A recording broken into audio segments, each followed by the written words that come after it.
বছর ঘুরে আবার আসছে বিপিএল। ক্রিকেট প্রেমীদের সেই দীর্ঘ প্রতীক্ষার অবসান হতে চলেছে অবশেষে।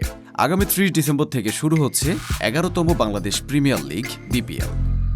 মিরপুর শেরেবাংলা জাতীয় ক্রিকেট স্টেডিয়ামে এক জমকালো আয়োজনের মধ্য দিয়ে এবারের বিপিএল এর থিম সং আর থিম গ্রাফিতি। থিম সঙ্গের শিরোনাম আবারও এলো বিপিএল। এই গানটি কণ্ঠে তুলেছেন যুক্তরাষ্ট্র প্রবাসী গায়ক মুজা, ব্যান্ড শিল্পী রাইফ আল হাসান রাফা এবং র্যাপার হান্নান হোসেন শিমুল। তবে এই থিম সংটির সবচেয়ে বড় আকর্ষণীয় দিকটি হচ্ছে এর গানে কিছু বিশেষ লাইন লিখেছেন খোদ অন্তর্বর্তীকালীন সরকারের প্রধান উপদেষ্টা নোবেলজয়ী ডক্টর মোহাম্মদ ইউনুস।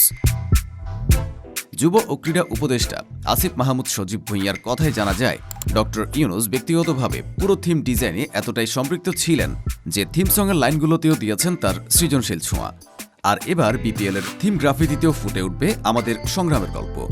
জুলাই আগস্টের ছাত্র জনতার আন্দোলনের সেই অনবদ্য মুহূর্তগুলো সড়ক আর দেয়ালে আঁকা গ্রাফিতি থেকে নেওয়া হয়েছে অনুপ্রেরণা।